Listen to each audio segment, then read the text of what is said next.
Haleluya, kita akan melanjutkan pengajaran ya. Tentang umat pilihan Tuhan. Kita akan buka kitab Kejadian pasal 3. Kita baca ayat 20 dan 21. Nanti saudara baca semua ya, kita diulang dibaca. Ada hal-hal yang Tuhan singkapkan, kita percaya adalah kemurahan Tuhan untuk kita boleh menerimanya. Kejadian 3, 20-21. Kita baca kedua ayat ini sebagaimana tertulis di depannya. Kita baca bersama 3, 4. Dan Adam menyebut istrinya dengan nama Hawa, karena dialah yang menjadi ibu semua yang hidup. Dan Yahweh Elohim membuat pakaian dari kulit untuk Adam dan istrinya dan mengenakannya kepada mereka. Amin. Silakan duduk. Puji Bapa Yahweh, kita sudah belajar minggu lalu ya. Dan kita terus akan belajar. Walaupun ini pernah dibuka sedikit ya, tapi kita pasti ada hal baru yang Tuhan mau singkapkan. Karena itu saya menghimbau saudara untuk dibaca ya. Karena walaupun firman-Nya sama, tetapi pasti ada, kalau kita minta dengan sungguh-sungguh, ada hal-hal yang baru. Saudara, kita sekarang ini kan sedang belajar tentang orang pilihan ya. Kalau saudara perhatikan dengan sungguh-sungguh firman Tuhan dari Kejadian sampai kitab Wahyu ya, yang menjadi bagian utama itu adalah orang pilihan. Contoh ya. Tentang Adam dan Hawa, kemudian lahir, kita sudah belajar Kain dan Habel ya. Nah, kita sudah belajar Kain itu bukan anaknya Adam ya. Ya memang waktu minggu kemarin kan sempat disebutkan dari garis keturunan ya. Ya mungkin kalau di sini ya orang sudah tahu lah ya. Tapi di luar sana garis keturunan apa ya gitu kan. Kita lihat dari Tawarikh 1 ya. Kitab Tawarikh pasal 1 ayat 1. 1 Tawarikh pasal 1 ayat 1 ya. Ini judulnya daftar keturunan Adam. Ya, walaupun saya sebut kemarin dari daftar keturunan nama Kain itu tidak ada. Tapi dari kitab suci, dari semua terjemahan, 1 Tawarikh ini pasal 1 itu adalah daftar keturunan Adam. Dan saya percaya bahwa ini adalah kebenaran.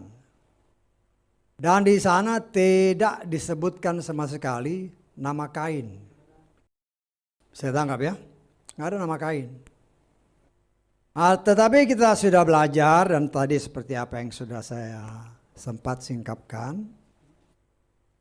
Dalam seluruh kitab dari Kejadian sampai Wahyu, sebenarnya yang menjadi aktor utamanya itu adalah orang pilihan. Sehingga kalau kita lihat dari anaknya Hawa ini, ya bukan anaknya Adam ya, anaknya Hawa. Karena Kain ini kan juga anaknya Hawa. Ya. Kain itu hanya diceritakan sedikit. Tetapi Set yang menjadi pengganti daripada Habel, kata firman Tuhan, itu akan diceritakan panjang. Nah, kita sudah belajar banyak, seperti umpamanya dari keturunan, kita belajar waktu itu tentang Roh Kudus, tentang Saul. Saul setelah itu habis. Karena dia tidak termasuk bagian, saya tafsirkan, orang pilihan Tuhan. Tetapi Daud adalah orang pilihan Tuhan sampai kepada Yeshua. itu keturunannya terus diceritakan. Karena raja-raja itu kan semua raja-raja Yehuda kebanyakan. Karena ada raja Yehuda, ada raja Israel. Tetapi kalau Yehuda sesuai dengan janji Tuhan, keturunanmu tidak akan pernah habis. Ya, sampai Yeshua pun orang Yehuda atau dari keturunan Yehuda.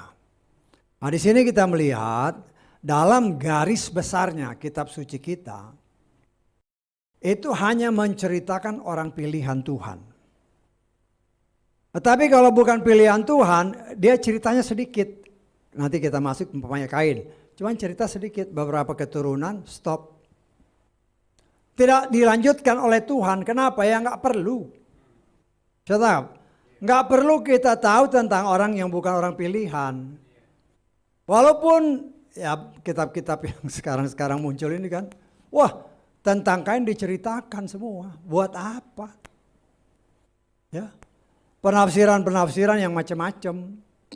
Bahkan dari buku-buku itu, nanti kan kalau tadi kita baca juga bahwa Tuhan membuat pakaian buat Adam dan Hawa kan.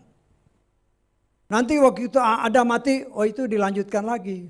Dengan siapa? Dengan Kain, dengan sampai ke Nimrod kalau saya nggak salah dalam buku-buku itu. Lah itu kan penafsiran manusia. Ya karena mereka mau apa, ini kan yang bikin satu-satunya pakaian yang dibikin oleh Tuhan kan untuk Adam dan Hawa ini kan. Wah itu dianggap, ya mulailah buku-buku itu menganggap seperti jimat jadinya. Jadi itu yang dipakai. Tetapi di sini kita melihat, kita belajar ya. Saya menyatakan kepada saudara, kita sedang belajar tentang orang pilihan. Kitab suci hanya menceritakan hanya orang pilihan sampai detail. Tetapi kalau dia bukan pilihan, sampai Kain hanya beberapa keturunan, stop. Nggak perlu lagi diperpanjang. Saya tangkap. Ya jadi hal-hal seperti itu kelihatannya kecil. Tetapi kita bisa melihat di sini kenapa begitu? Karena Tuhan tidak menganggap perlu untuk kita mengetahui secara detail yang bukan pilihan Tuhan. Ya tanggap. Nah buku-buku yang sekarang ini kan itu mau menceritakan hal-hal seperti itu. Sehingga tanpa disadari oleh umat Tuhan, buku-buku itu banyak yang menyeleweng dari Torah. Ya, itu yang harus kita sangat berhati-hati. Kenapa? Karena definisi dosa itu, dosa adalah pelanggaran terhadap Torah. Loh, kalau kita mengikuti cerita yang di luar orang pilihan Tuhan, dan sebenarnya kalau kita baca dengan teliti, banyak sekali yang tidak sesuai Torah. Tetapi itu yang banyak diikuti oleh orang-orang yang menamakan diri anak-anak Tuhan. Nah itu yang harus kita sangat berhati-hati ya. Memang ya saya nggak pernah larang saudara baca boleh. Tapi kan kemarin juga dikasih tahu jangan beli. Kalau mau cari di internet aja. Daripada keluar duit percuma kan. Mendingan kalau mau tahu ya cari di internet. Yang gratis. Hanya untuk tahu bahwa apa yang saya khotbahkan itu benar apa enggak gitu loh. Bahwa buku-buku itu banyak yang menyeleweng dari Torah. Loh kalau sudah menyeleweng dari Torah mau ngapain kita ikuti? Enggak perlu. Ya. Kalau hanya sekedar tahu oke aja. Ya, tapi kan dalam kenyataannya banyak orang yang terlalu percaya sehingga kitab sucinya Torahnya disingkirkan. Loh, buku itu yang dipakai.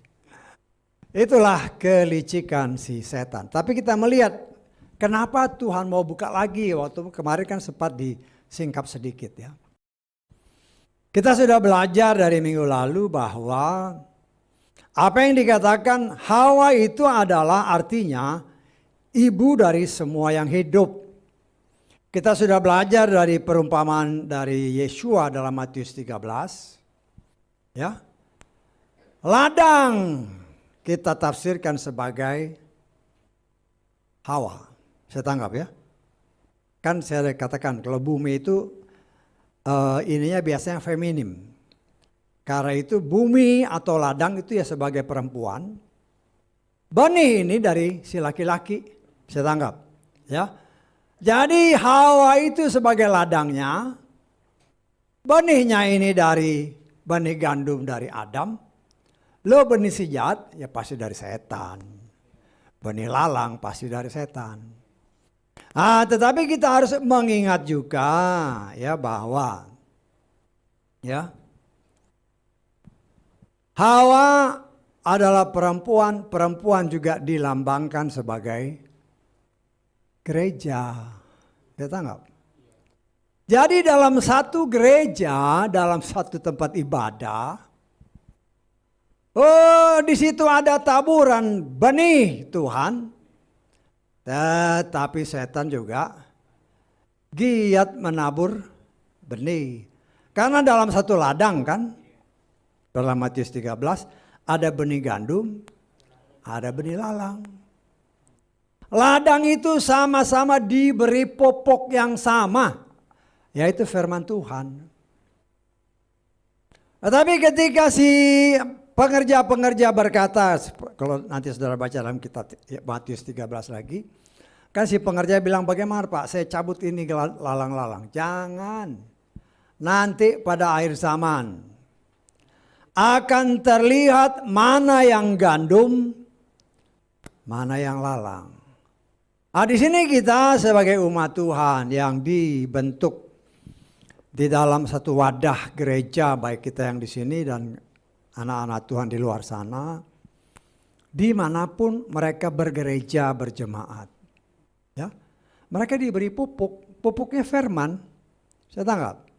Jadi sama-sama bertumbuh, tetapi, ada tetapinya, ya. Yang satu bertumbuh untuk kebaikan, artinya menghasilkan bulir gandum.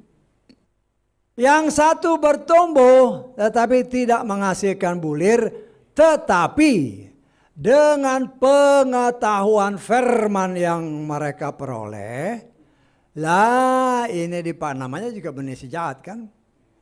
Dipakai oleh si jahat sama seperti setan memperdaya si Hawa. Pakai apa? Pakai firman. Kita tangkap. Karena itu jangan heran terlebih pada akhir zaman ini ya. Di tempat ini saya sudah mengajarkan kepada kita semua, ya khusus jemaat di tempat ini. Akhir zaman ini ada 3 roh yang dominan. Roh Nikolaus, roh Isabel, roh Bileam. Ini 3. Ya. Roh Nikolaus berdasarkan arti namanya yang pernah saya jelaskan. Banyak orang yang merasa diri karena dia kan sudah tadi kan ditabur firman kan, di ladang yang sama, bertumbuh sama-sama kan. Lah ini lalang juga bertumbuh setelah dia mendapatkan pengetahuan yang luar biasa tentang Tuhan. Dia manfaatkan pengetahuan tentang Tuhan untuk apa? Untuk menaklukkan orang-orang yang dapat dia taklukkan pakai firman. Bisa tangkap? Bisa tangkap maksud saya? Umpamanya orang ini kan bertumbuh kan, imannya bertambah, mungkin dipakai mujizat, ada mujizat. Karena dia bertumbuh dengan ditabur oleh pupuk dari firman, kan satu ladang. Tetapi semua yang dia dapat disalahgunakan.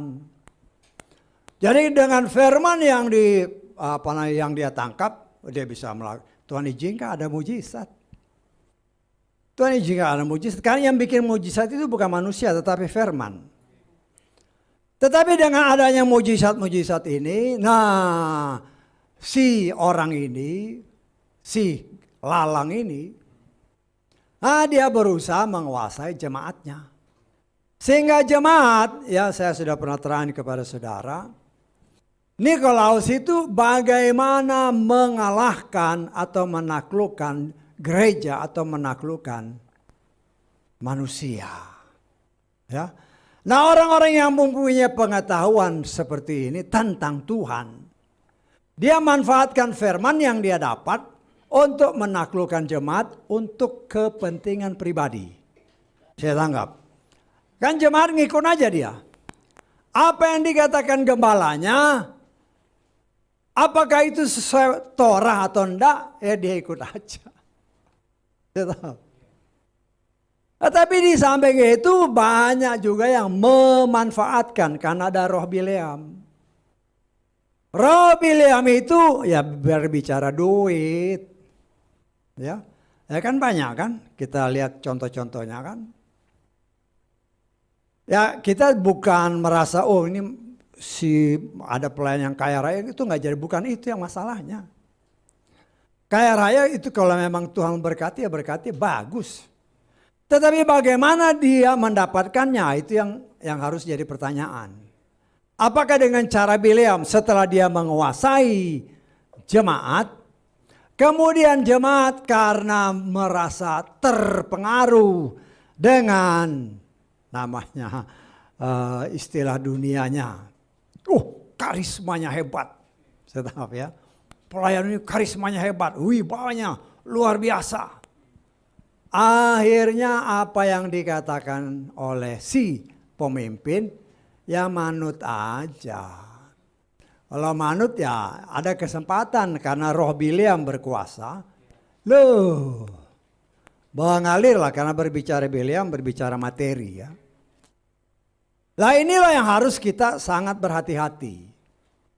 Artinya di dalam gereja, dimanapun ya. Kita sebagai jemaat, kita sebagai orang pilihan Tuhan harus benar-benar bisa mendeteksi. Ini yang dikatakan oleh si pembicara atau oleh si gembala, termasuk saya ya. Saudara, ini sesuai nggak dalam firman atau tidak, dalam Torah apa enggak? Jangan kita hanya karena melihat, oh ini karismanya, oh wibawanya. Kemudian apa yang dikatakan oleh si gembala atau si pelayan firman, komen ikuti aja.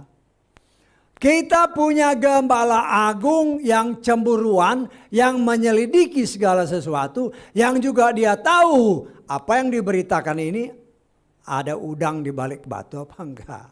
Bisa tanggung saya. Ya.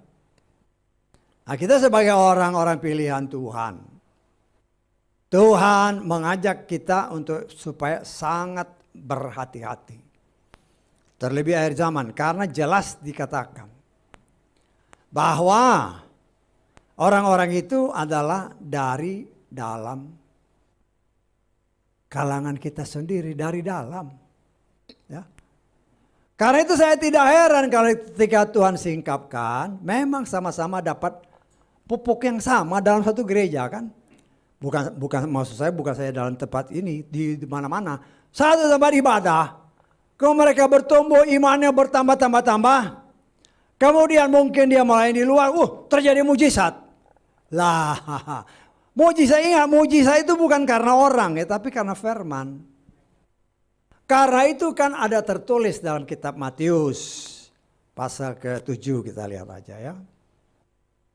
Jadi segala sesuatu harus ada kaitan, jangan sampai, waduh hebat orang ini. Jangan kita tertipu dengan hal seperti itu ya. Matius pasal 7. Ayat kita baca mulai ayat 20 lah ya.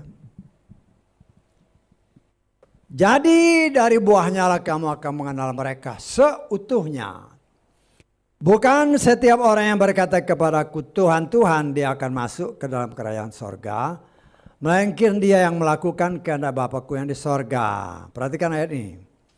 Banyak orang akan berkata kepadaku pada hari itu, Tuhan, Tuhan, bukankah dalam namamu kami telah bernubuat? Dalam namamu kami mengusir roh jahat. Dalam namamu kami melakukan banyak mujizat. Ya.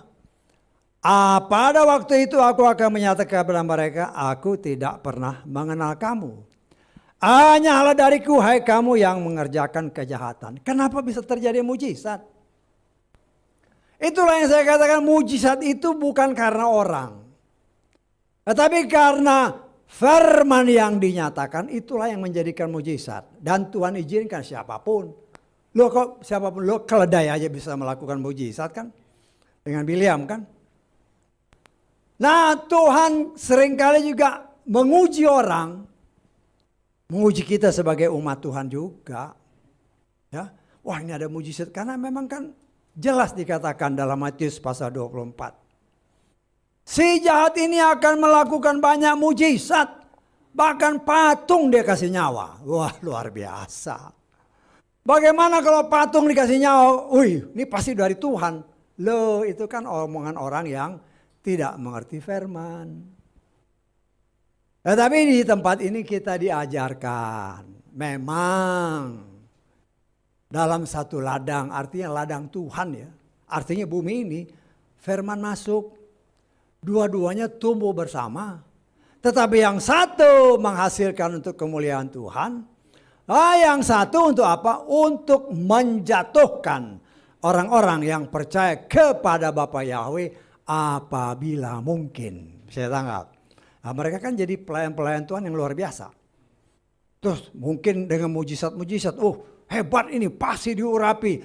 Memang itu bisa dan itu memang terjadi. Tetapi yang menjadi masalah, kalau dia ini lalang, ini dipakai setan untuk menjatuhkan orang-orang. Kita bisa melihat, di situ ada roh Nikolaus, ada roh Bileam. Nah, itulah yang harus kita sangat berhati-hati. Karena itu di dalam pengajaran yang Tuhan ingatkan ini, ya, Hawa itu memang ibu dari semua yang hidup, dari semua manusia. Ya. Nah, kita harus berhati-hati karena manusia ini kan ada yang benih gandum, ada yang benih lalang. Nah, Tuhan ingatkan saudara dan saya, ya, ujilah segala sesuatu, peganglah yang baik. Ya. Nah, kita kan harus melihat, ya, kan berita-berita, pemberitaan firman melalui media itu bagus ya. Tetapi kalau saudara tidak berhati-hati, nah di situ bisa disisipkan ada roh entah Nikolaus, entah Bileam, entah roh Isabel. Roh Isabel ini yang seringkali juga sulit diterima orang. Ya. Padahal jelas-jelas firman Tuhan seringkali sudah diberitakan, jadi tidak perlu lagi kita lihatlah. Kalau perempuan itu jangan bicara, itu kan firman Tuhan. Tetapi kan orang otot, saya sih nggak heran ya. Karena zaman kita ini zaman Laodikia. Laodikia artinya zaman kebebasan, zaman hak asasi manusia. Jadi kalau orang-orang itu tidak bisa terima, ini kan hak asasi. Loh iya betul. Tetapi sayangnya, ya ada sayangnya juga. Mereka yang menamakan diri orang pilihan Tuhan, mau kompromi. Kompromi dengan pendapat-pendapat seperti itu. Sehingga akhirnya bisa menyesatkan banyak orang tanpa mereka sadari. Kita lihat ini, karena Tuhan buka, kita buka aja ini. 1 Korintus pasal ke-14 ayat 34. Para istri dalam gereja-gereja kamu, ya. Ini dalam terjemahan aslinya Isa ya. Isa itu bisa istri, bisa perempuan. Saya tangkap ya. Dalam gereja-gereja kamu, biarlah mereka berdiam diri. Ya. Karena tidaklah diizinkan bagi mereka untuk berbicara. Sebaliknya tunduk sebagaimana pula Torah mengatakannya. Lah, karena zaman emansipasi, pelayan Tuhan, banyak juga yang berkompromi. Ini ada sejarahnya, lah hebat kan? Ini ada sejarahnya, lah itulah. Sama-sama menerima firman, tetapi tanpa disadari ada di situ benih jahat. Yang memang menerima firman tetapi dimanfaatkan untuk yang bertentangan dengan firman. Ini Torah menyatakannya. Bukan diajarin ya, bukan ada sebabnya, bukan ya seperti ada beberapa pendapat di luar sana kan. Ini ada sejarahnya. Bagaimana sejarahnya? Sejarah Indonesia aja berubah-berubah. Ya. Kok sejarah yang dipercaya? Jelas di sini katakan bukan sejarah, tapi apa? Torah. Betul nggak? Lo yang harus kita cari itu Torahnya, jangan sejarahnya. Saya mengajarkan kepada saudara, patokan kita itu Torah. 5 kitab pertama itulah patokan kita. Karena itulah yang menjadi pegangan kita, karena itulah firman Tuhan. Yang Bapa Yahweh sendiri ajarkan kepada manusia langsung melalui Mose. Itu langsung. Kalau yang lain seperti kitab para nabi, tulisan-tulisan, ya itu kan Tanak ya. Jadi Torah, ada kitab para nabi, ada tulisan-tulisan. Kalau kitab para nabi ya mungkin tidak langsung. Ya walaupun mereka juga, karena nabi kan ada roh-roh kudus. Tetapi Torah itu langsung face to face antara Bapa Yahweh dengan Mose. Nah kalau itu menyeleweng dari itu, ya karena itu dikatakan dosa adalah pelanggaran terhadap Torah. Loh itulah yang saya katakan, setelah mempunyai pengetahuan yang luar biasa, berani merubah ini. Ini ada sejarahnya. Loh bukan dilihat Torahnya, dilihat sejarahnya. Loh itu hati-hati. Loh sekarang kan kita tinggal lihat, nah kita lihat Torahnya, betul nggak? Supaya jangan kita salah. Saya sebagai gembala berkewajiban untuk mengajarkannya kepada kita. Jemaat yang Tuhan percayakan bagi saya untuk layani gembalakan, karena di dalam kitab Yeskiel itu kan menjaga umat Israel, menjaga umat Tuhan tetap berjalan dalam jalurnya, jangan keluar. Jalurnya itu apa? Ada tertulis, firmanku adalah pelita bagi kakiku dan jalan bagi jalan setapakku. Jalan setapak ini Torah. Yesus berkata, akulah jalan, kebenaran dan hidup, itu Torah. Le Torahnya kita cari. Nah, kita lihat ya, kita lihat Bilangan pasal 3, coba kita lihat. Berdasarkan firman Tuhan, suku Lewi ditetapkan oleh Tuhan untuk melayani di tabernakel. Saya tangkap ya. Itu suku Lewi. Ya, nah, kita lihat sekarang di dalam Bilangan pasal 3. Nanti saudara baca semua ya. Memang banyak, tapi kita baca satu ayat aja.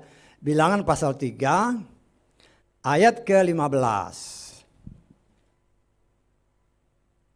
Bilanglah keturunan Lewi menurut keluarga leluhur mereka, menurut kaum-kaum mereka. Nah, perhatikan, haruslah engkau bilang setiap laki-laki dari yang berumur sebulan dan seterusnya. Ini perintah Tuhan.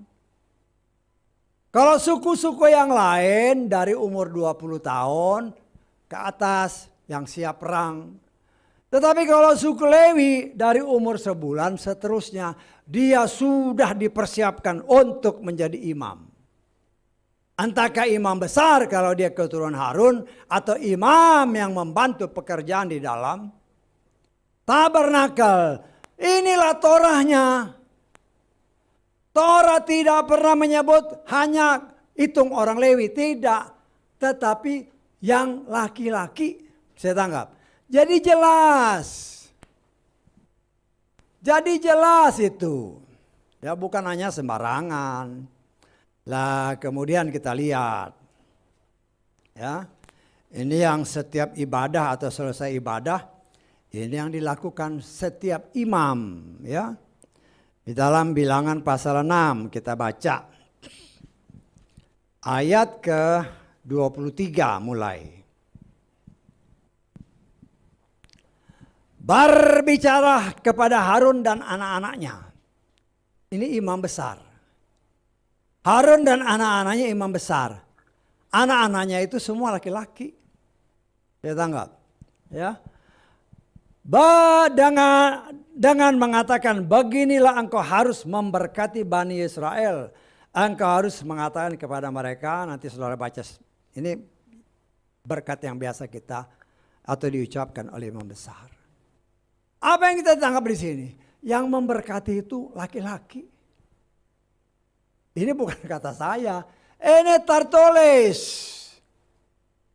Walaupun di luar sana, buktinya Miriam bisa. Loh, baca yang benar firman Tuhan.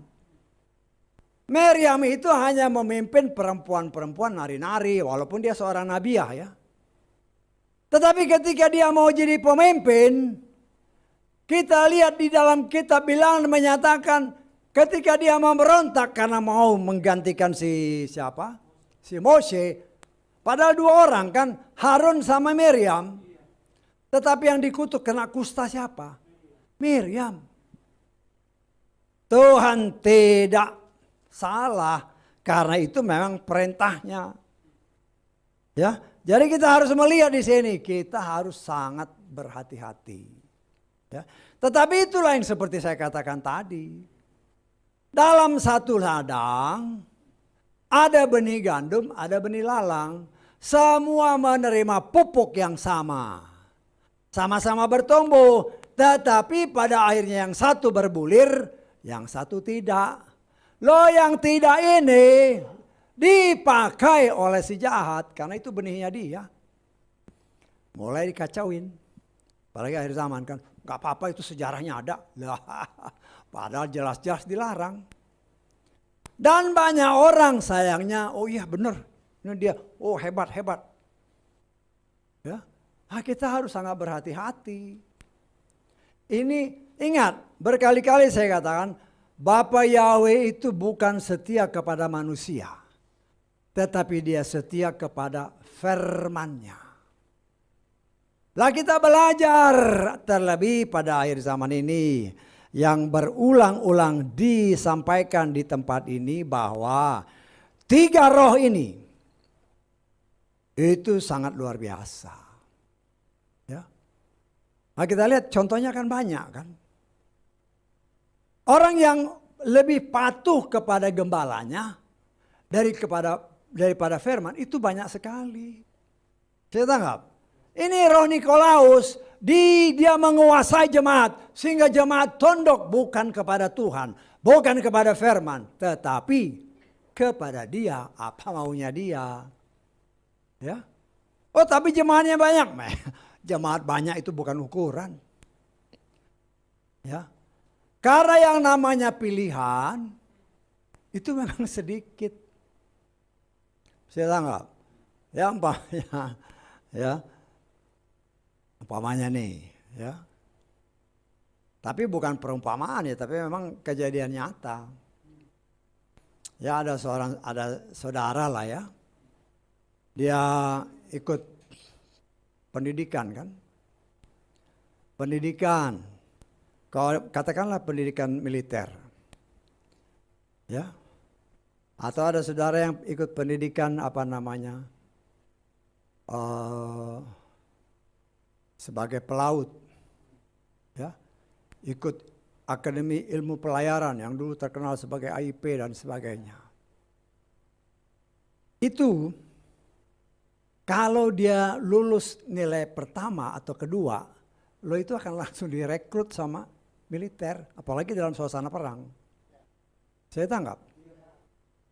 Nah, saya percaya juga di dalam akademi-akademi militer, orang yang lolos mungkin ranking pertama, kedua, entah mungkin sampai ranking 10, ini akan direkrut untuk dimasukkan menjadi pasukan khusus. Orang pilihan, walaupun nanti kan dia digembleng lagi. Orang pilihan ini walaupun digembleng, belum tentu semuanya lulus. Bisa tangkap maksud saya? Lah inilah yang Tuhan kehendaki, kita harus sangat berhati-hati.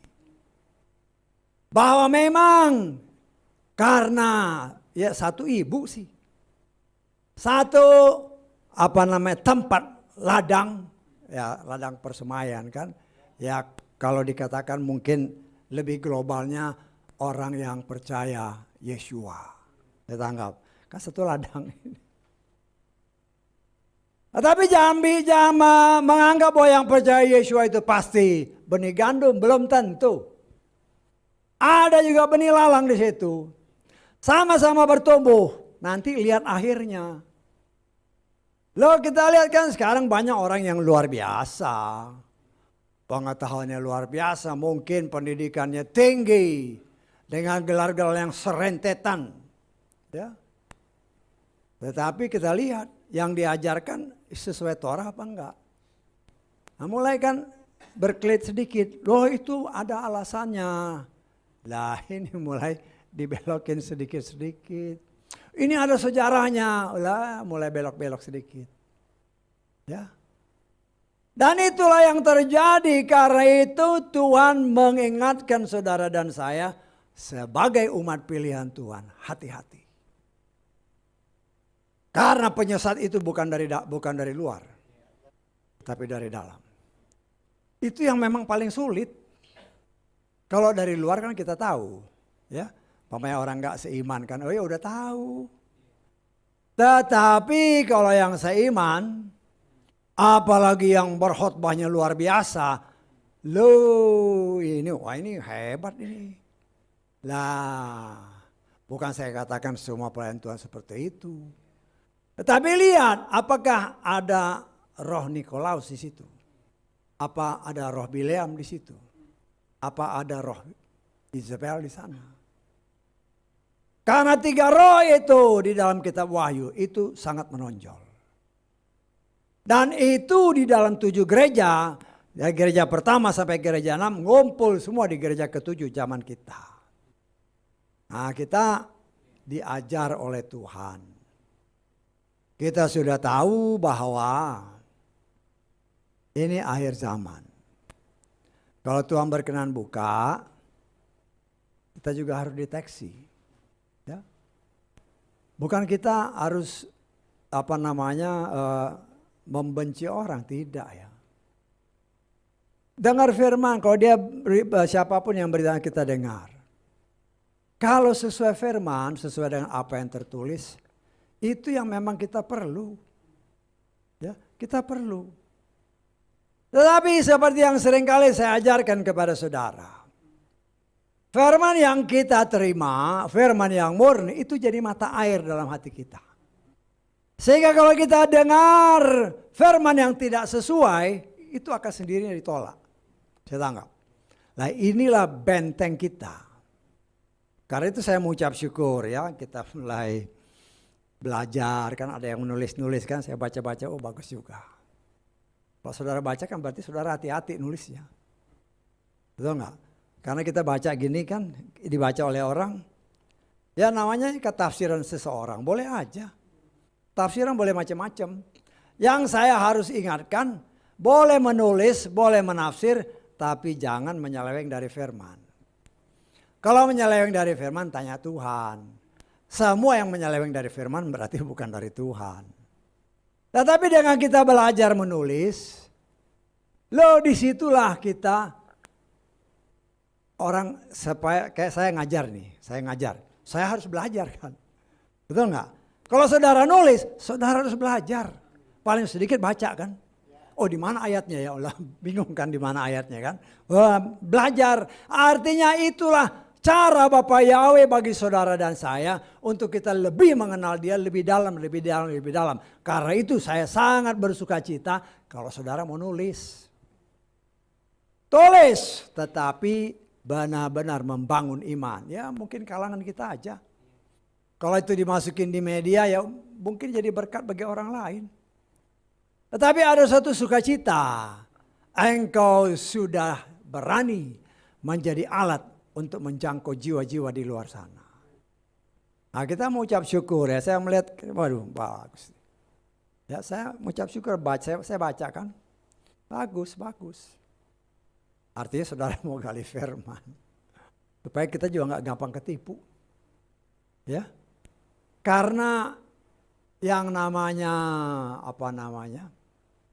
setan itu licik.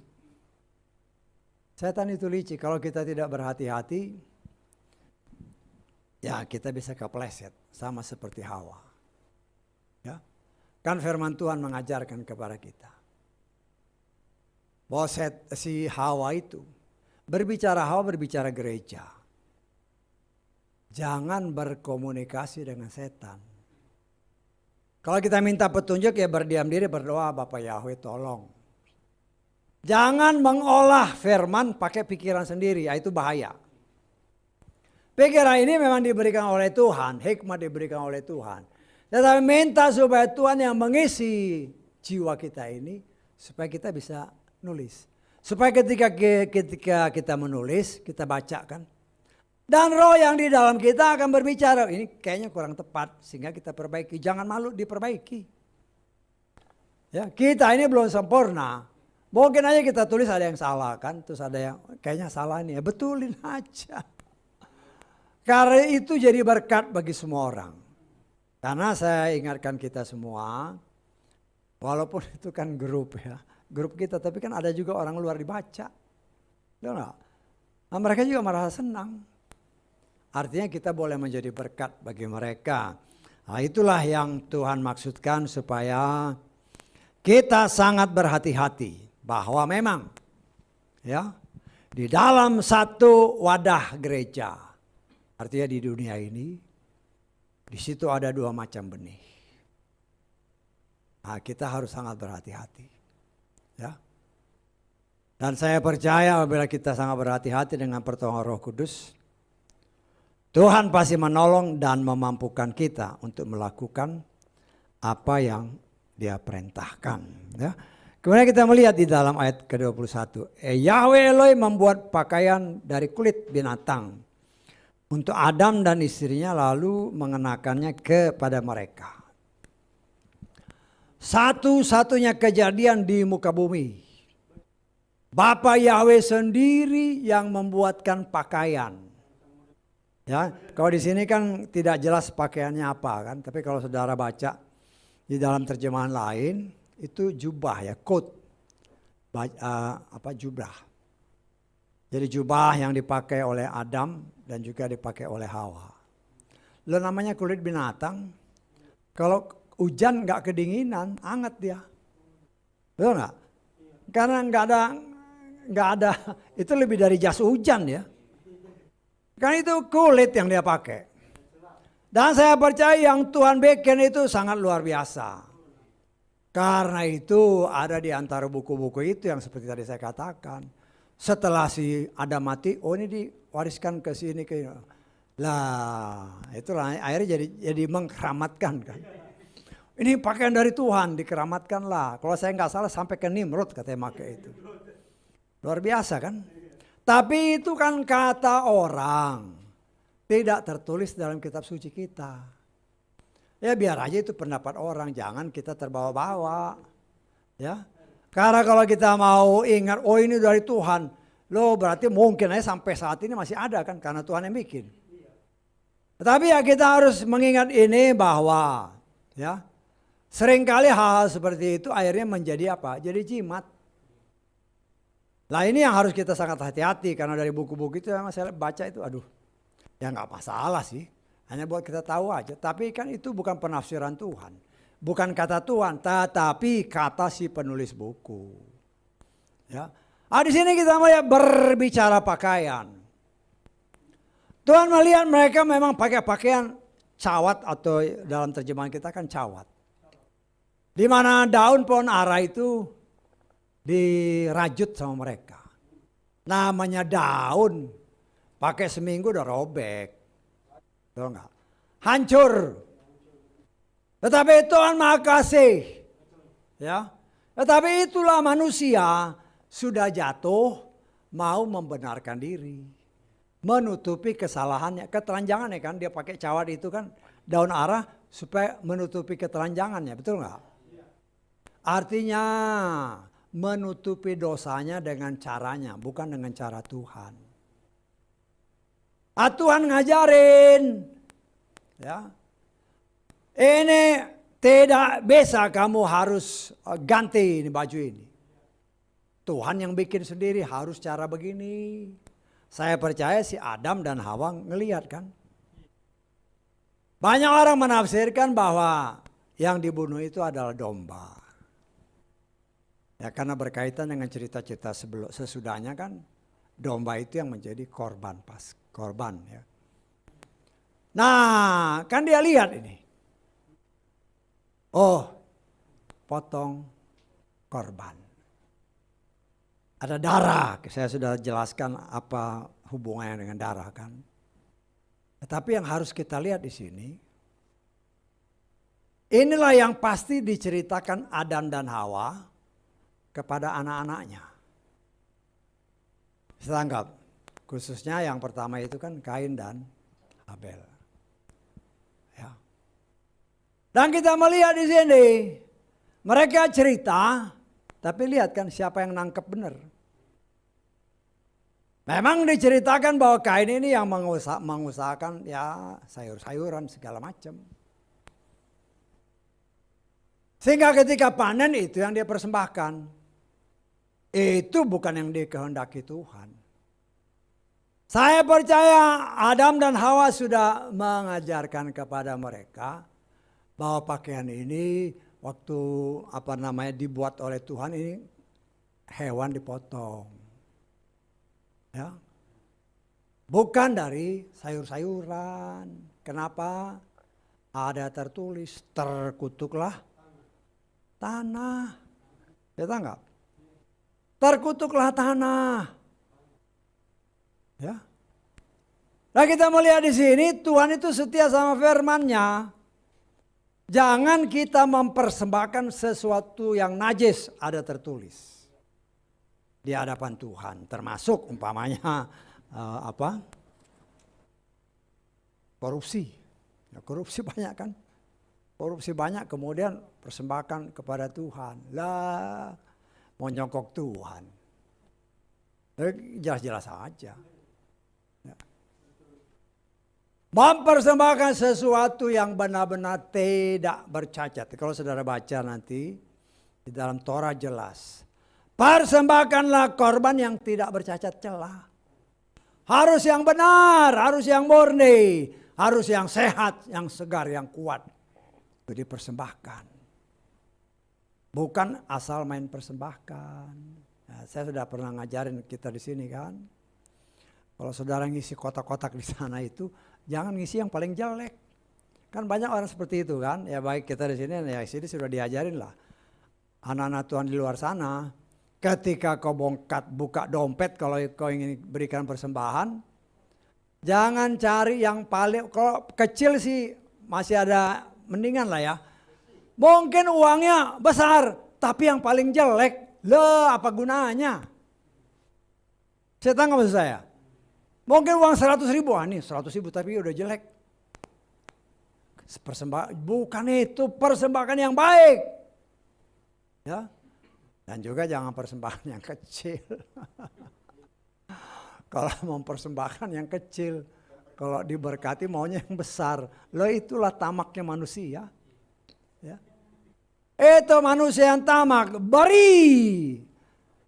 Maka kau akan diberi, kata Lukas pasal 6 ayat 38. Kan banyak anak Tuhan kan, kan gak ada yang lihat. Tuhan yang lihat. Tuhan yang lihat kau beri berapa. Ya. Kita jangan main-main sama Tuhan, segala sesuatu telanjang di hadapan Dia. Ya. Kalau kita main-main, ya memang Tuhan itu Maha Kasih. Ya.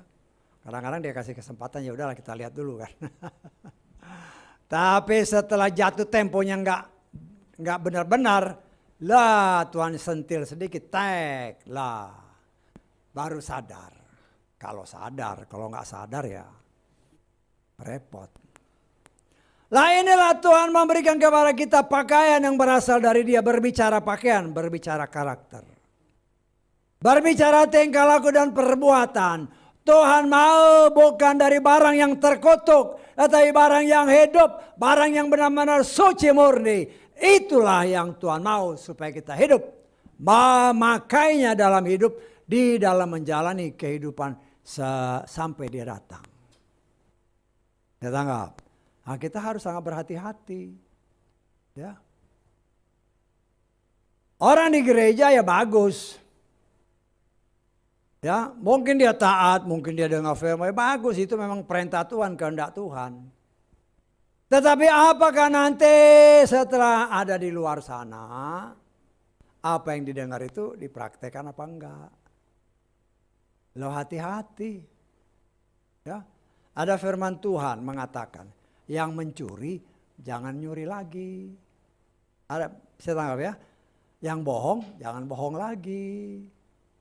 Banyak itu, dulu kan itu karakter kita, karakter lama kita. Ya, karakter masih pakai cawat daun ara itu.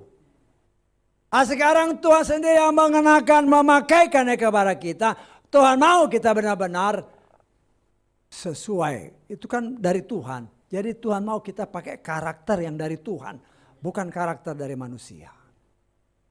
Dan untuk kita bisa mengenakan karakter dari Tuhan, pelajari apa yang Tuhan mau, jangan apa yang dikatakan oleh mereka yang mungkin sudah mempunyai, ya namanya tadi kan satu tempat sudah terima, luar biasa pengetahuan tentang Tuhan luar biasa.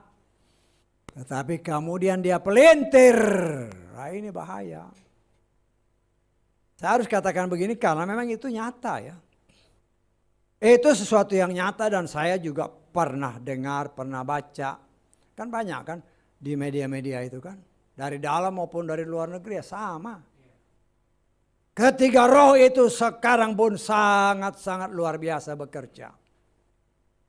Tetapi kita melihat sebagai orang pilihan Tuhan, hati-hatilah kita. Cepat mendengar, lambat untuk berkata-kata. Lambat untuk marah. Tapi kan dulu kan cepat dengar, cepat marah. Itu enggak. Nah sekarang kita karena dengar firman ya dirubah. Perubahan itu pasti terjadi apabila kita mau ikut. Ya, mau ikut apa yang Tuhan perintahkan.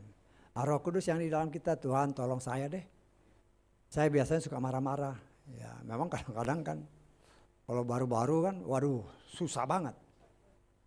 Tapi kan pelan-pelan kan pasti bisa. Segala sesuatu ada proses. Ya, proses. Karena itu hati-hati dengan apa yang kita dengar. Nah, kita lihat di dalam Ibrani pasal 2 ayat ke-1. Oleh sebab itu kita seharusnya lebih lagi memberikan perhatian terhadap hal-hal yang telah didengar. Supaya apa? Kita tidak akan terhanyut. Ya. Hati-hatilah dengan apa yang kau dengar. Supaya jangan sampai kita hanyut terbawa arus. Kenapa? Lah ini telinga ini yang dimanfaatkan setan. Karena Hawa, karena gereja lebih senang dengar suara setan daripada dengar suara Tuhan. Tanpa mereka sadari. Ya. Tanpa mereka sadari, kan kita sering baca firman kan. Tapi kemudian ada suara-suara yang kita kadang-kadang kita membingungkan kan. Ini suara Tuhan atau suara setan? Lah, timbul goyangan-goyangan. Segala sesuatu yang bertentangan dengan Torah, tolak. Jagalah kemurnian hati kita. Jangan sampai kita ditipu oleh si jahat. Karena si jahat itu semakin lebih canggih. Semakin lebih canggih. Karena itu untuk menggenapkan apa yang tertulis. Apabila mungkin orang pilihan pun dia tipu. Apabila mungkin. Tetapi apabila saudara dan saya sungguh-sungguh umat pilihan Tuhan. Tidak mungkin. Ya, kita lihat ya. Dalam Matius pasal berapa? 24 ya. Supaya kita ngerti ya, bahwa Tuhan itu memperlengkapi saudara dan saya dengan begitu sempurna. Tetapi apabila kita tidak memperhatikan, itu bahaya. Matius 24 ayat ke 24. Sebab hama-hama palsu dan nabi-nabi palsu, perhatikan, akan dimunculkan. Artinya ada satu kekuatan yang membuat dia muncul. Senang ya? Jadi perhatikan ayatnya benar-benar, akan dimunculkan. Jadi ada satu kekuatan, ya. Dan mereka akan memberi tanda-tanda yang dahsyat dan keajaiban-keajaiban sehingga menyesatkan, bahkan perhatikan ayat ini, jika mungkin mereka yang terpilih. Bila mungkin orang yang terpilih karena terpukau dengan mujizat. Lah ngikut. Loh, sekarang kita lihat ya. Di mana ada pelayan-pelayan Tuhan yang melakukan mujizat. Cuk. Ayo datang sana. Lah, yang dicari mujizatnya. Padahal mujizat itu ada di dalam kita. Kalau Tuhan sungguh-sungguh ada di dalam kita. Jangan cari orang. Tetapi apa yang terjadi? Itu yang terjadi apabila mungkin. Nah, kalau kita tidak membentengan diri, sudah menganggap, oh ini diurapi Tuhan. Memangnya engkau tidak diurapi Tuhan. Kita adalah pilihan Tuhan, kita diurapi Tuhan. Tetapi yang menjadi masalah, urapan yang Tuhan berikan kepada kita, kita biarkan dia tidur. Ya sama seperti murid-murid Yesua kan. Ada lagi tenang-tenang dipakai kapal ya, Yesua tidur aja lah, tidur. Nanti begitu ombak mau membinasakan mereka, baru nyari-nyari Tuhan. Nah Tuhan mau kita senantiasa berkomunikasi dengan dia, apapun situasi dan kondisi. Sehingga kita tidak tersesat. Ya.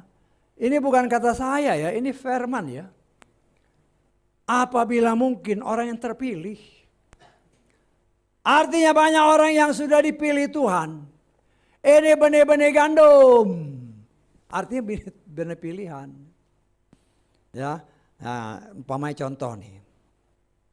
Ya, saya kadang-kadang kan ya suka ngeliat ke dapur juga kan, ngintip-ngintip kan.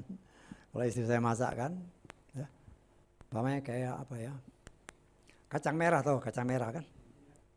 Kacang merah beli dari pasar kan, dimasukin ke air kan. Loh ini banyak yang ngambang, nah, itu dibuang. Bisa nggak maksud saya? Itu pilihan loh itu. Begitu juga saudara dan saya. Kita ini pilihan Tuhan. Ada suatu saat seperti kacang merah itu dimasukin ke air, berbicara firman. Ternyata nggak ada isinya, kosong. Artinya orang memang mungkin sering ke gereja tetapi kosong. Nggak ada bobotnya. Ya. Dan kita harus melihat ini semua dengan kacamata yang jernih. Supaya jangan kita ya namanya terapung-apung kan ya disingkirin aja. Tuhan tidak mau kita seperti itu. Sebagai orang pilihan Tuhan kita harus benar-benar berdiri kokoh dalam kebenarannya tanpa bisa digoyahkan. Ya mujizat, kita percaya mujizat ya. Ingat itu, saya percaya mujizat. Tetapi bukan mujizat itu yang menyelamatkan kita. Artinya umpamanya kesembuhan, kebangkitan, itu bukan itu. Karena kita sudah menerima mujizat, yaitu keselamatan dari Yeshua Mashiach. Itu mujizat yang utama. Yang lain-lain itu apabila kita percaya, kita praktekkan dalam hidup, itu terjadi. Pasti terjadi. Ya. Nah pakaian inilah yang Tuhan mau, Tuhan kehendaki kita pakai dalam hidup kita. Namanya pakaian, supaya apa? Supaya kelihatan sama orang. Ditanggap. Tuhan mau kita memperlihatkan karakter Tuhan ada pada kita.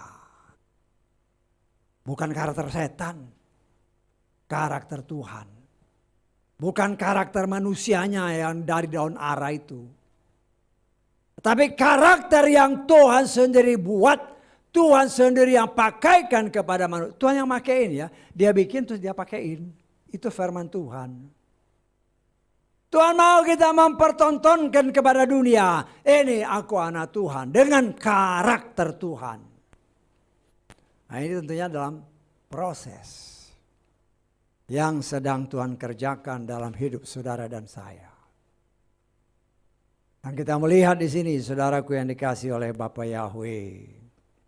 Ya seperti yang saya katakan tadi kan, memang jaket kulit kan, tahu nggak? Kalau panas, buka. Itu kan karakter manusia kan, ya.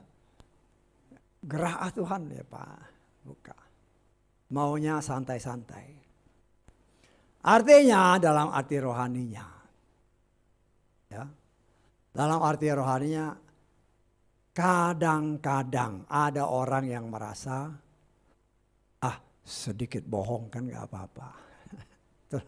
Sedikit bohong gak apa-apa, Tuhan tahu kita butuh. Lah, mulai buka sedikit ini. Itu yang Tuhan benci. Memang kalau kita pakai pakaian dari Tuhan, bagi tubuh daging kita itu nggak enak, panas. Kalau saudara nggak percaya, beli jaket kulit, kau pakai, panas. Bagi daging panas. Tetapi itulah cara Tuhan untuk membakar kedagingan kita. Karena ada tertulis, matikan keinginan dagingmu. Nah, Tuhan mau kita pakai itu, pakai tanpa kita merasakan mungkin pengen angin sepoi-sepoi terus kita buka, jangan. Tuhan mau kita sama-sama belajar ya. Saudara belajar, saya belajar. Tidak ada yang lebih. Sama-sama. Sama-sama belajar dalam proses. Nanti kalau semuanya terangkat, ketemu lagi di angkasa. Wah itu baru sukacita besar. Tetapi selama hidup di muka bumi, mari kita berjuang sama-sama. Maju bersama-sama. Ikuti perlombaan bersama-sama. Tetap dengan mempergunakan karakter Tuhan. Kan Tuhan berikan. Yesus berikan kepada saudara dan saya. Aku berikan damai sejahteraku. Artinya pribadinya dia berikan. Dia berikan rohnya untuk menolong saudara dan saya. Ya. Dalam menjalani hidup ini kita belajar untuk tetap setia. Ingat ya, setia itu belajar. Tetapi ada tertulis. Walaupun dia sebagai anak, Yeshua sebagai anak. Tetapi dia belajar untuk taat. Loh kalau dia sebagai sang juru selamat. Sebagai manusia. Dia aja belajar. Masa kita nggak belajar? Ya kita harus belajar. Ya. Namanya belajar ya kadang-kadang salah. Kadang-kadang jatuh. Ya. Tetapi saya percaya ada tertulis. Orang benar bisa jatuh 7 kali. Tapi dia tidak akan tergeletak. Itu firman. Kita baca di dalam tentang ketaatan ini ya. Ibrani pasal 5. Ayat ke-8. Sekalipun dengan menjadi seorang putra. Perhatikan ini. Dia telah belajar melalui apa yang pernah dia derita. Ketaatan. Dan setelah disempurnakan dia menjadi sumber keselamatan kekal bagi mereka yang menaati dia. Kalau saya baca terjemahan Lukas. Sekalipun dia itu putra, namun dia telah belajar taat dalam penderitaannya. Belajar. Artinya Bapa Yahweh dalam Adonai Yeshua Mashiach memberi petunjuk. Lihat ini contohnya. Ini Torah yang hidup. Dia belajar taat. Kita tanggap. Kita belajar. Dengan pertolongan Roh Kudus, saudara dan saya dimampukan untuk dapat melakukannya dengan benar. Ya, jadi jangan sampai kita juga jadi loyo karena mungkin dengan permasalahannya yang Tuhan izinkan terjadi. Ya kan banyak anak-anak Tuhan karena permasalahan, kemudian dalam hati atau pikiran tanpa sadar udah mulai mengeluh. Ya. Bahkan mungkin mengumpat Tuhan. Nah ini yang harus kita koreksi. Kalau pernah itu terucapkan, merendahkan diri Tuhan, itu semua pikiran tidak benar, umpatan, yang mungkin saya ucapkan, saya tarik lagi. Saya cabut, saya nyatakan tidak berlaku dan saya mau belajar mengucap syukur. Saya tanggap. Kita belajar ya, sama-sama belajar, saudara belajar, saya belajar. Karena kita mau sama-sama menuju kepada kesempurnaan. Kalau Yeshua aja sang juru selamat belajar taat, supaya kasih lihat kepada kita, dia aja belajar, apalagi kita. Tetapi dikatakan oleh firman Tuhan, sampai dia mati bahkan digantung di kayu salib, dia tetap taat. Nah, kita kan belum sampai ke sana. Kita belum sampai ke sana. Tetapi sudah banyak yang menyangkali dia. Tapi ya itu urusan mereka lah, yang mau menyangkali nama Tuhannya itu urusan mereka. Tetapi bagi saudara dan saya, ya, kita harus tetap melakukan apa yang Tuhan perintahkan. Kemudian dalam ayat-ayat selanjutnya dalam Kejadian pasal 3 pada akhir-akhirnya saya dikatakan bahwa Tuhan, ya kita sudah belajar sedikit ya, melarang mereka untuk mengambil buah pohon kehidupan yang ada di Taman Eden. Saya sudah terangkan kenapa dilarang, karena mereka tidak bertobat. Bisa tangkap ya? Karena mereka tidak bertobat, jadi tidak boleh ngambil buah itu. Karena buah itu adalah firman itu sendiri. Buah itu adalah Yeshua. Ada tertulis seperti yang pernah beberapa waktu diungkapkan. Kalau kita sudah melakukan perintah Tuhan menjadi anaknya, dan ada suara yang menyatakan inilah anakku yang kukasih, kepadanya aku berkenan, maka dia akan mempersilahkan kita makan buah kehidupan, makan firman. Dia tanggap. Ya, jadi jangan sampai salah arti. Ya, ini Tuhan itu kasih betul. Tetapi juga Tuhan itu tegas. Tidak ada pengampunan atau tidak ada pengakuan minta ampun. No way, tidak boleh kau makan buah kehidupan. Ya, itulah Tuhan mau tunjukkan kepada kita. Sejak awal penciptaan, kalau tidak ada penyesalan dan mohon ampun, maka yang mereka terima adalah penghukuman. Ya, nah kita belajar dari sini. Kemudian firman Tuhan mengatakan, dia mengusir manusia keluar dari Taman Eden dan menempatkan kerub-kerub di mana? Di sebelah timur, ya, ada pedang-pedang. Ingat ya, umpamanya pintu itu sebelah timur, umpamanya ya. Tapi benar juga itu sebelah timur itu, ya. Kan matahari terbenam di sana kan, jadi dia keluar sana, diusir terus ditaruh penjaga, kerub-kerub. Kita pernah belajar ya, nanti kalau Tuhan berkenan kita belajar ini lagi. Tabernakel. Ya. Tabernakel itu arahnya dari timur ke barat. Saya tanggap. Ya. Manusia keluar dari barat ke timur. Artinya semakin ke timur, semakin menjauh dari Tuhan. Saya tangkap. Karena itu tabernakel yang Tuhan buat itu bukan main-main. Karena ada tertulis, kita baca. Di dalam kitab Keluaran pasal ke 25. Ayat ke 8 dan 9. Haruslah mereka membuat ruangan kudus bagiku, dan aku akan tinggal di tengah-tengah mereka seperti segala hal yang telah kuperlihatkan kepadamu mengenai pola tabernakel dan pola segala perkakasnya, maka demikianlah kamu harus membuatnya. Artinya Tuhan kasih lihat kepada Mose. polanya harus begini. Saya tangkap.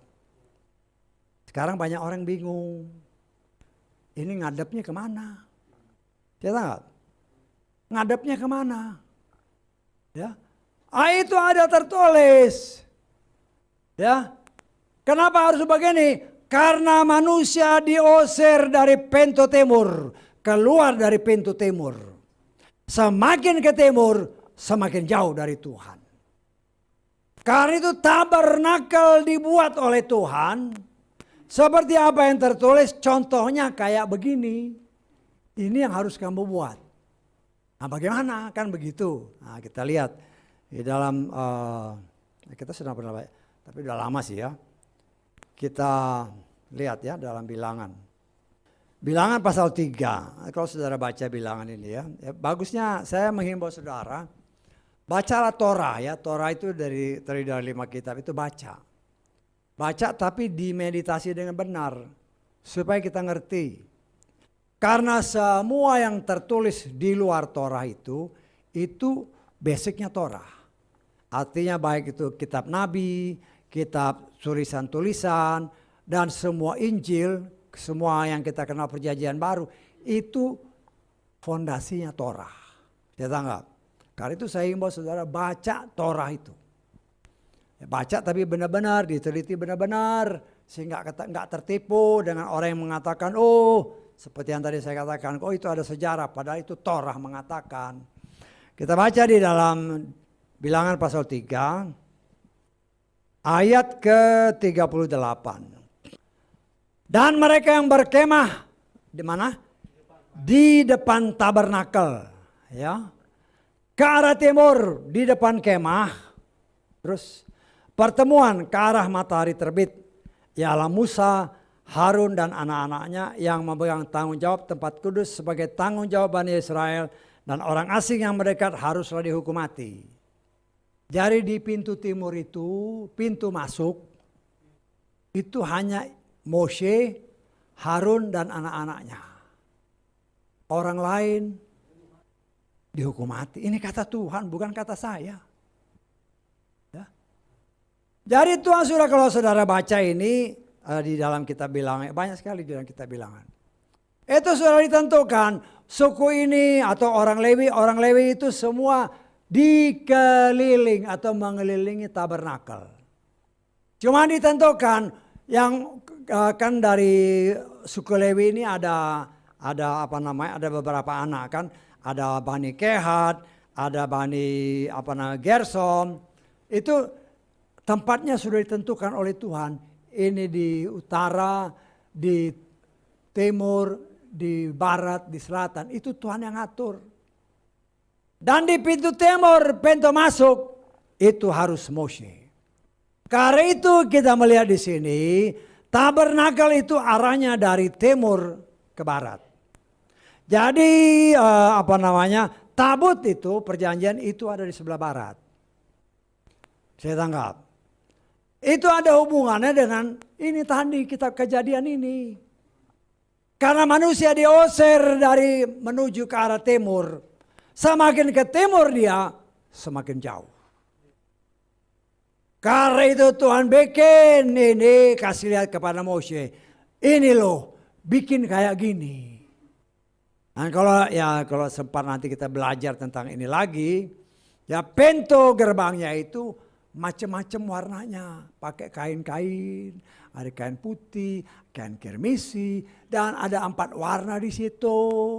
Untuk apa? Kalau di padang gurun ada yang seperti itu, itu benar-benar menarik perhatian.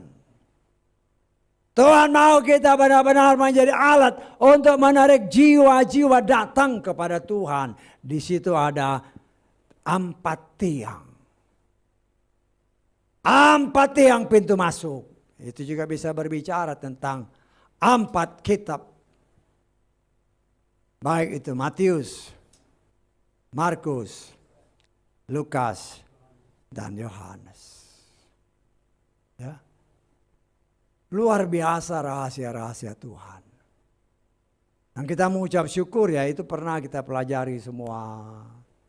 Ya. Dengan berjalannya waktu, Ada yang keluar, ada yang masuk. Ya, nah, itulah proses kan. Kalau pilihan, orang pilihan, ya seperti kacang merah itu tadi. Ketika direndam di air kelihatan kosong ternyata, ngambang dia. Itulah saudara dan saya, karena itu berdoa terus menerus dengan pertolongan Roh Kudus sehingga kita punya bobot, bukan kacang merah yang kosong. Berbobot sehingga kita berguna bagi hormat kemuliaan Bapa Yahweh. Ya, kita sama-sama berjuang. Dan nanti apalagi nanti kita sudah masuk ke sana, waduh. Ya. Kita lihat luar biasa pekerjaan Bapa Yahweh. Ya. Kalau kita lihat bagaimana dia mengatur kita, mengarahkan kita. Kalau saudara perhatikan dengan sungguh-sungguh. Sebelum pengajaran ini ya, sebagian besar memang tidak. Karena kita belum pakai ini kan. Belum pakai penyiaran ini, streaming. Ya, luar biasa. Tapi kan kita sudah belajar, mungkin akhir-akhirnya juga ya adalah yang ketangkep. Ya. Tetapi kita melihat di sana bagaimana Tuhan sangat luar biasa. Ya karena waktu itu kan kita belum sahabat kan. Jadi pengajaran tentang Roh Kudus ya kalau ada waktu baru belajar. Sekarang kan oleh kasih kemurahan Tuhan, dengan masuk pengajaran baru kita khususkan hari Sabat untuk belajar. Ya. Dan ya saya sudah pernah menghimbau kepada saudara, walaupun ini sifatnya pengajaran, saya minta kerjasama. Kalau ada pertanyaan tulis saja, nanti saya jawab. Jangan saya dipotong. Ya. Itulah cara Tuhan, saya melihat begitu luar biasa. Kita sedang belajar tentang orang pilihan, memang saya lihat ya. Saya lihat, oh iya benar juga. Semua memang kayak Kain itu kan memang anaknya Hawa. Tetapi hanya beberapa keturunan Kat. Kemudian nanti kita lihat dari anak-anak nanti kan kita masuk ke sana. Contoh umpamanya anak-anak si Yitzhak. Ya, Yakub dan Esau. Esau sedikit aja, habis itu Kat. Terus Yakub. Anaknya Yitzhak kan. Kan si Abraham, Yitzhak, Yakub sama Esau. Ya. Esau ini hanya sedikit aja. Tapi yang terus ini ya dari Yakub. Berkepanjangan. Dari situ kita melihat memang kalau orang pilihan itu ditulis dengan rinci di kitab suci kita. Tapi kalau enggak hanya untuk sekedar tahu. Supaya apa? Supaya jangan kita belajar yang jahat. Tetapi buku-buku yang dimunculkan sekarang itu yang dipelajari yang enggak ada di sini. Mulailah ngarang cerita kan, oh begini. Anak-anak Tuhan, buku yang baru dan saya sudah buktikan berdasarkan firman Tuhan. Kalau di luar sana mengatakan ini kitab yang disembunyikan zaman Daniel. Saya sudah buktikan dengan firman Tuhan, itu tidak benar. Ya, itu tidak benar. Saya buktikan kan, kalau saudara ini cari lagi kan kebetulan kita rekam, bisa cari di sana. Nah kita belajar dari sini, hati-hati. Ya. Saya kan sebagai pelayan Tuhan, saya nggak bisa paksa. Lo jangankan saya, Tuhan aja nggak maksa. Betul nggak? Terserah. Tuhan kasih pilihan, terserah mau pilih yang mana. Tetapi kalau kita pilih, aku mau selamat Tuhan, aku mau masuk surga. Lah inilah pakaiannya.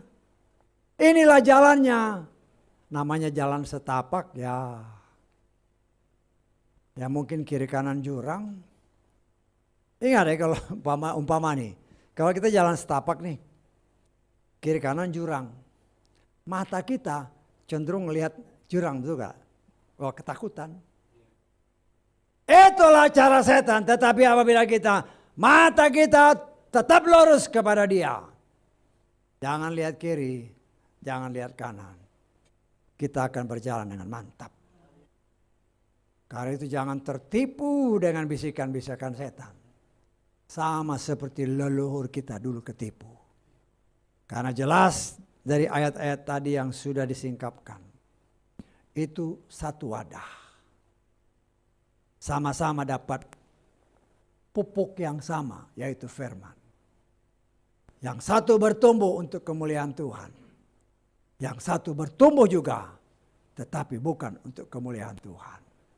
Dan banyak sekarang yang lalang ini, itu dimanfaatkan setan untuk menggenapkan apa yang dikatakan Matius 24 tadi. Tetapi apabila saudara dan saya benar-benar mempunyai bobot seperti apa yang tadi diberikan perumpamaan, nggak mudah diombang-ambing. Kalau kacang merah yang ngapung itu kan, gampang terombang-ambing, ya, seperti laut, cak. Hati-hati, gampang dibuang.